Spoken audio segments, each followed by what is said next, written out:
welcome, fans. You're here with us on IPW Weekly Recap. Aaron Royal and Ron Nemi back with me after a 1.5-week absence, but we couldn't get rid of Rod Steele and Naphtali totally. First up, it's a television title match. The champion, Rod Steele, defending against Uptown Frankie Capone. Then your main event, Naphtali defends his Cruiserweight title against Mr. 630, Jerrelle Clark. You talk about the competition level here in IPW, and you talk about some of the best champions in the business today. Rod Steele, the IPW television champion. Not a friend of mine. Naphtali, the IPW and NWA Florida Cruiserweight champion. He's my friend too. Yeah, and he just gave us the cue. There's 30 seconds left. You wonder where he's at? He's behind the camera working for the hardcore giant Ron Nemi. You decided to bump me? All the fans of IPW have been raising hell. Sure, they get some of the best competition, like Rod Steele. All right, well, we got to go to our first match, TV title, right now. You're not cutting me off again. I did.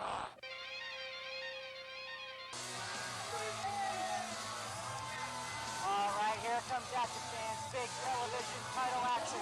Your challenger, Frankie Capone. That's not Flavor Flav. That's Frankie Capone. And he's followed closely by his manager, Mark Gold, and his partner in double news, Pete Cannon.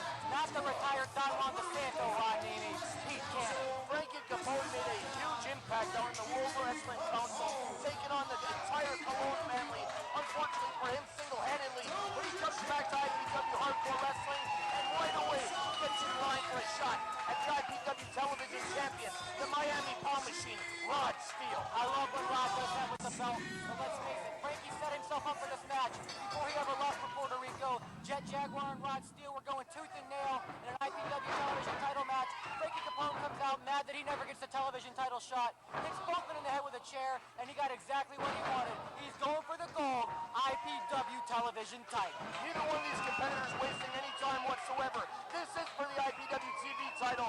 This is for one of the most coveted titles in the entire business. Rod Steele rips off his shirt, goes right to the outside. He's going to take it to Frankie Capone any way he can. And he's taking it to Pete Cannon and Mark Gold, slinking off in the background. Very, very smart. Mark Gold wants to prove that when he led Agent Steele to the IPW heavyweight title, only to be unceremoniously dumped for Tiffany, who, by the way, he tells me he broke Tiffany in. He told me straight up, he was mine, woo, before she was his. When you say he broke her in, what exactly are you saying, Aaron? Everybody knows what I'm talking about when he says he broke her in. But more to the point, he wants to prove he's the manager of champions, and he's trying to come out here and lead Frankie Capone to this television title. And there you see Frankie Capone holding him up British Bulldog style. Oh, drops Rod Steele right on his back. Huge vertical suplex by Frankie Capone, nonchalantly covers, if I can use the term loosely. And Rod Steele kicks out after Frankie Capone gets up. That's just instincts kicking in there. Did somebody just open the door in the back, or was that the joints of Star Stevens creaking?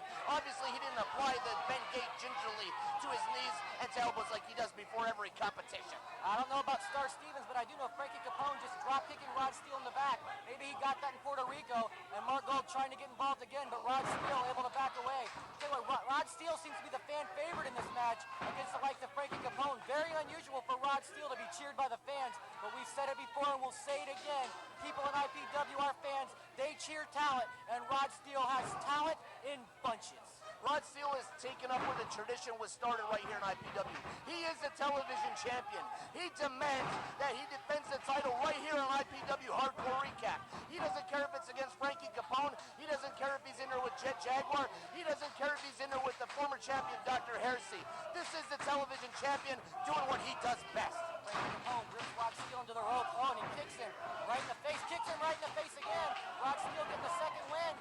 Oh, is he going to get the... Oh, I don't know if he was going to get the 3 count because the editing truck just cut to another clip. Unbelievable. Obviously, the editing truck doesn't know what's going on. Rod Steele with a huge springboard cross-body block. Luthez style. Hits Frankie Capone. Got him for a 2.5 count, but because of time constraints, we had to cut to this segment where, once again, Frankie Capone is taking over on the offense. Is Frankie Capone in charge of the production here, Aaron Royal? Frankie Capone is in charge of anything Frankie Capone wants to be in charge of. He was choking out Rod Steele. Now he's hitting him with elbows in the back of the head. Rod Steele has taken on anybody and everybody for that title, but Frankie Capone is giving him more than he can handle right now. You talk about the history of this television title, but let's hit on another point. Frankie Capone, taken under the wing by Ricky Santana in Puerto Rico, went down to the World Wrestling Council and run roughshod over the entire Colon family. And the referee of choice tonight, the Mud Baby Star Stevens, knows all about the World Wrestling Council, knows all about Puerto Rico because of the dreaded Mud match of 1978. Big mud match, and Frankie Capone just does a big drop in Rod Steele on his back right there. Rod Steele in a lot of trouble. Maybe he's done too much color commentating and playing with the ladies instead of preparing for Frankie Capone. Let's call a spade a spade. What is Frankie Capone thinking when he's got an easy, again, he's got a chance to win this title. He's nonchalantly covering him. He's not hooking the legs. He's not doing everything he can to get that lateral press for the 3 count. And now he's in the corner. He's taking his time arguing with Star Stevens. And Rod Steele sees the opportunity, and he mounts a comeback of his own. Rod Steele, you can never count him out. Getting second, maybe even third win by now, and just does an inverted neck breaker kind of maneuver there. Everybody knows I can't call moves. I'm just here to be the host. I should be the color commentator. That was a fisherman's neck breaker. Exactly what I just said. I think it was anyway. Actually, I'm just making it up. But you see Cannon over in the corner doing what he does best, and that's unfortunately distracting the referee. Mud Baby Star Stevens tell him he's got a dime bag over there for the mere price of $17.50. And Rod Steele swinging at Pete Cannon, allowing Frankie Capone to come back in. Oh, I thought it was a 3 count right there. I thought we had a new television champion. But Rod Steele showing the intestinal fortitude that has brought him this far in a short 2 years, able to kick out just in time. Rod Steele is going to do everything he can, like I said earlier, against Frankie Capone. Why the fans are cheering for him, I don't know. Maybe it's because he's one of the most colorful personalities here in IPW. Maybe it's because he's the most competitive IPW television champion I can remember. Look at the unbelievable athletic ability of Rod Steele, only be cut off once again by Pete Cannon. And this isn't a no DQ match, and there you go. Star Stevens throwing this match out as Pete Cannon stomping all over Rod Steele. I hate to see what's going to happen when Double Deuce gets hold of the television champion right now. I have to question the motives and the game plan of Frankie Capone here. He may have been down, but I don't believe he was out.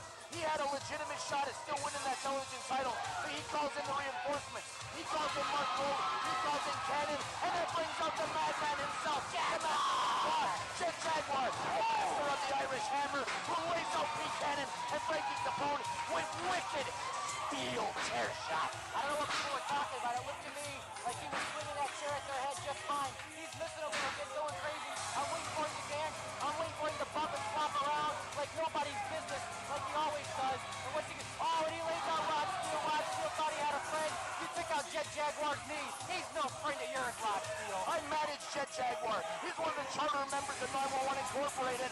I'm out back going over my game plan with the rest of my organization.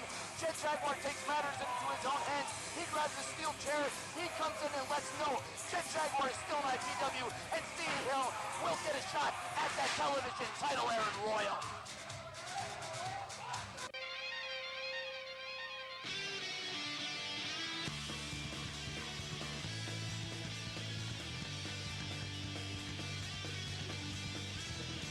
I drive up to our school, your friends all look so cool, hanging by the bleachers.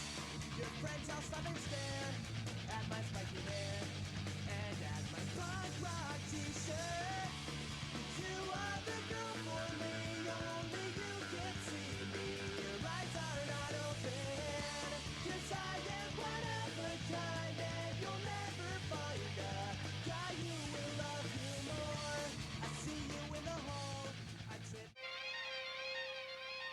It seems like this war with Jaguar and Rod Steele will never end. First, those two are wrestling for the television title. Frankie Capone interferes with a chair. Now you just saw Jaguar comes in swinging a chair. He ruins that match. I see a 3-way dance in the future, Ron Nemi. Jaguar, the former Cruiserweight champion, 4 times over. 5 times over. I manage a guy and I don't even know. He's making his presence known in the IPW television title hunt.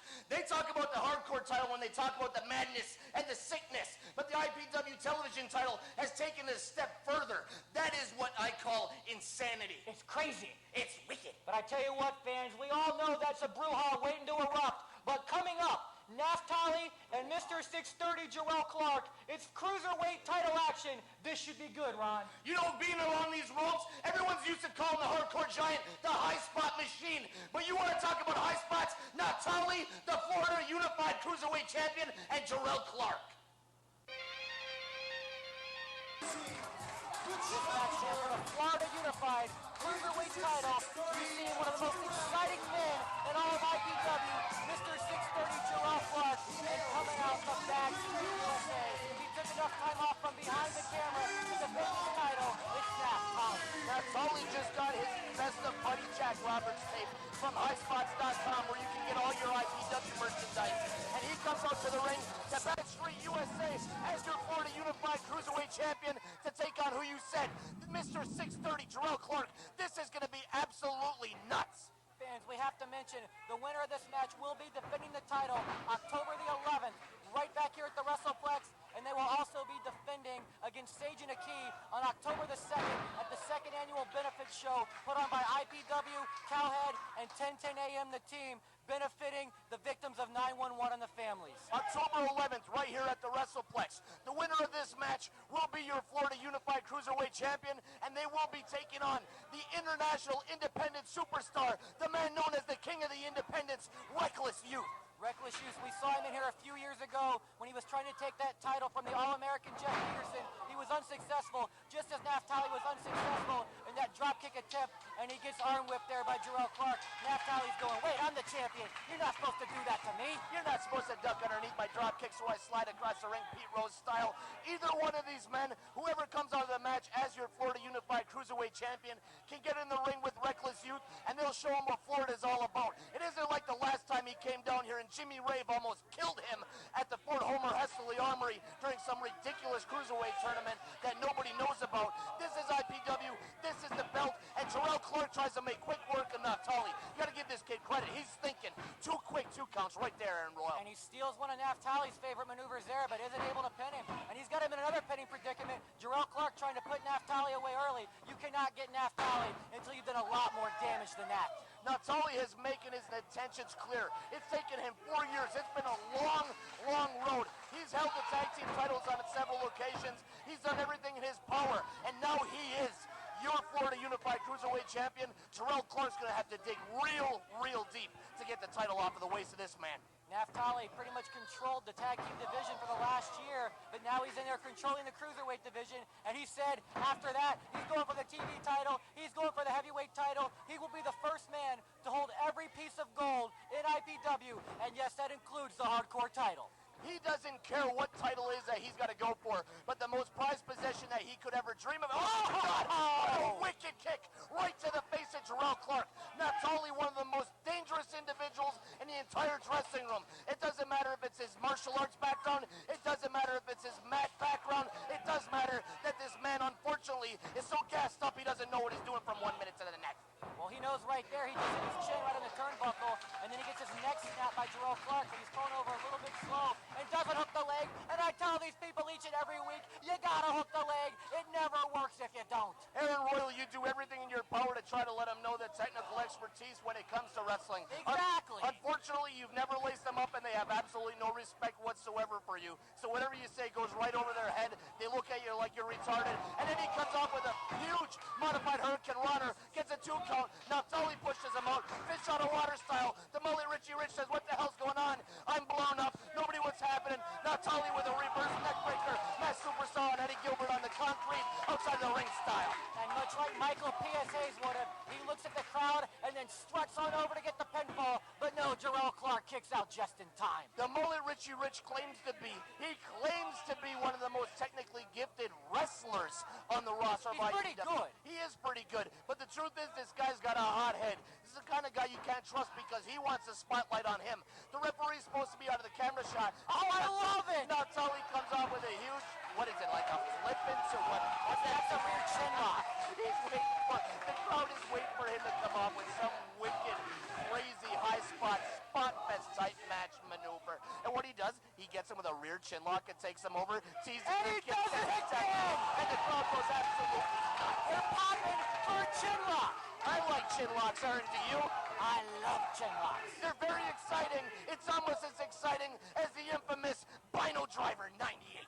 Bino Driver 98, Bino Driver 99, he's got them all, and he just got Jerrelle right across the face, kicked him with the flat of the foot, and if he jumped on him right away to pin him, he would have retained that title. I can almost guarantee it. I see the thought process of Naphtali right now. He lulls the guy to sleep.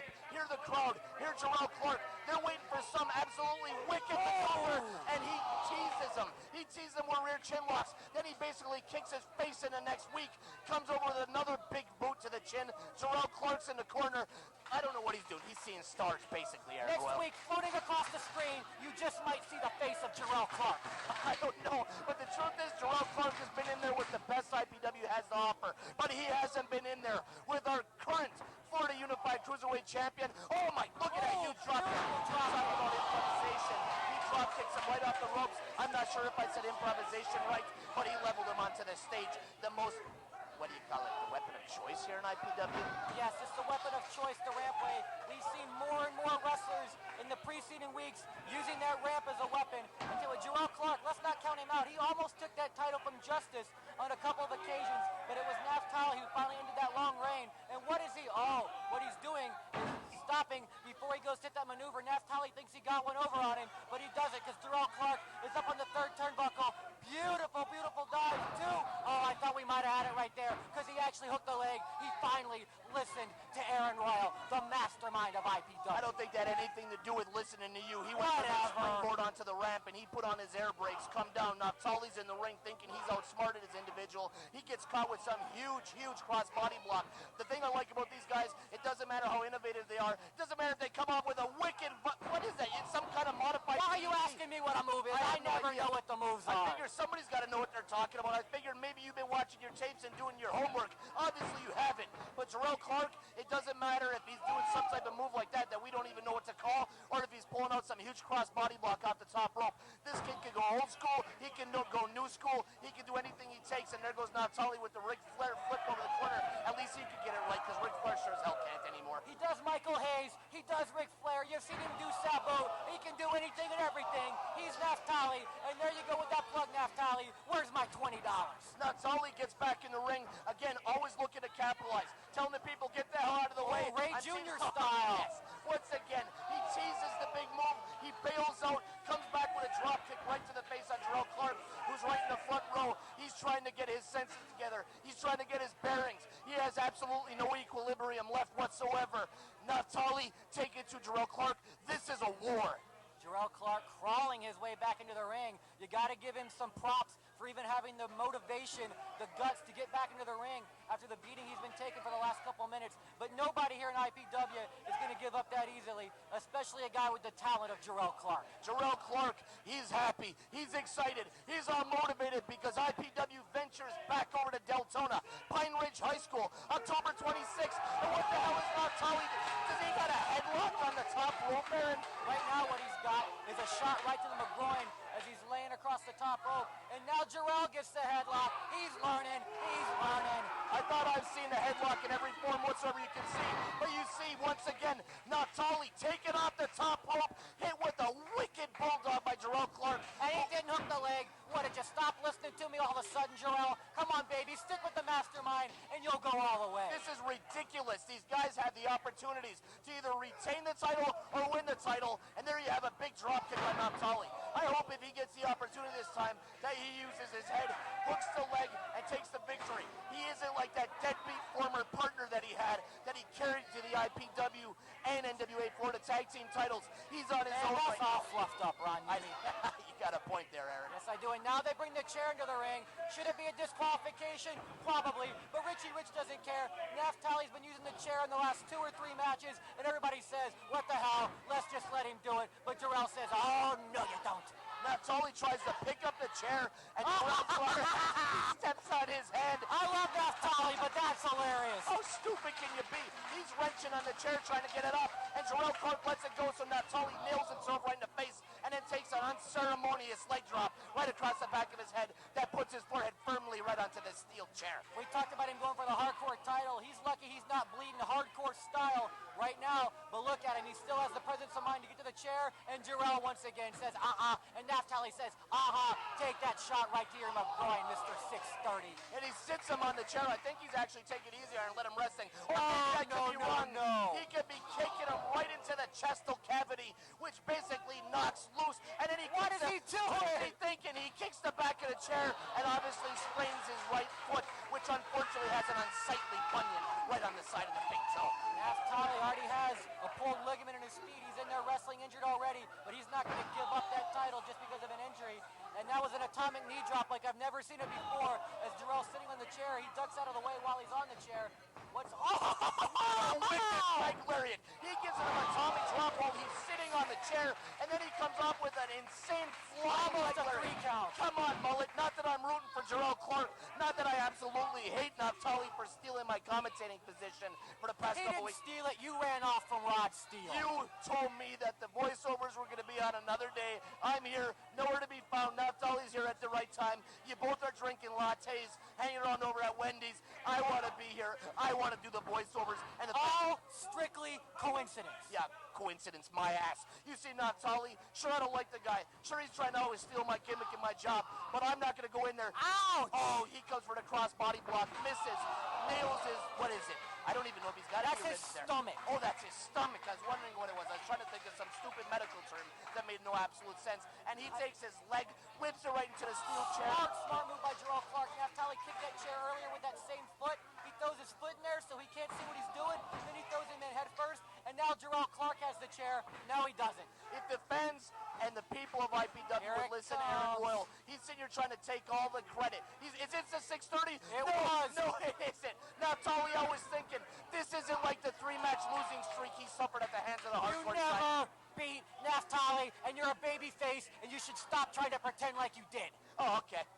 Here we go. Jerrelle Clark just sitting on the rope. He catches the chair, and then he goes, no, you don't, and throws it back to Naphtali, who catches it, and then jumps up and kicks him right in the head. And I'm getting very excited as if I was talking about wings and blue cheese, and you've got to stop me, Ron This Nimi. is unbelievable. Aaron Royal, you got to take it easy. We've still got a lot of time in this match. I'm sweating my ass off. The Mullet Richie Rich pacing himself, doing nothing he can to add any excitement to this match. As I might add, the way a referee should be. He's just saving his energy for Richie's rats. It's for not after the normal show. for him to stay on the spotlight. Usually, there he goes. Now he's in the camera angle, and Naphtali gets the leg hook when he's going for a big kick. Jerrelle Clark hooks him, wicked up. Oh my God, what is that? I think that's the Clark driver. I think that was a, oh my God, I just got laid on my face, and my name's Naphtali. Actually, he calls that the 5 Clark Dave. The 5 Clark No, Dave. the Dave Clark 5. I'm sorry. Whatever, Ron. You're sitting there making up maneuvers as we go along. I guess you had a week and a half to try to do that while you weren't doing commentary. Look at again, these guys, for every move, they've got a counter. For every counter, they got another counter. You think I've seen every type of suplex that there is to see. And once again, there Jerrelle Clark hooks him. He's got the leg. What? That had to be it, but it Come wasn't. on, Mullet. Count him when he's down. Jerrelle Clark totally out of gas. Naphtali looks like he's just getting his second win. Misses the clothesline, misses the elbow, comes underneath, hooks him in oh my God. Oh, he's going for the hard punch. I love the hard punch. I'm going to win there and take over. Hey, you talk about Richie Rich. Some people say that he likes to cheat for other guys with long hair, and we might have just seen a bit of that right there. But then again, he never ever cheats for Devin Nash. Jerrelle Clark gets himself on the hard punch, and he blocks it once again. This is unbelievable. This is not the type of thing that I expected from Jerrelle Clark. There it is. Bino Driver 98. Bino Driver 98. Final driver 98, another circles, then as a schoolboy. If a girl's in, I guess it'd be a schoolgirl. I don't know, but you're winner. And still, Florida Unified Cruiserweight Champion, my good friend Naphtali. Naphtali, still your Florida Unified Cruiserweight Champion. Jerrelle Clark, you gotta give the kid credit where credit's due. These guys gave it their all. Naphtali, still your champion. October 11th, he will face Reckless Youth.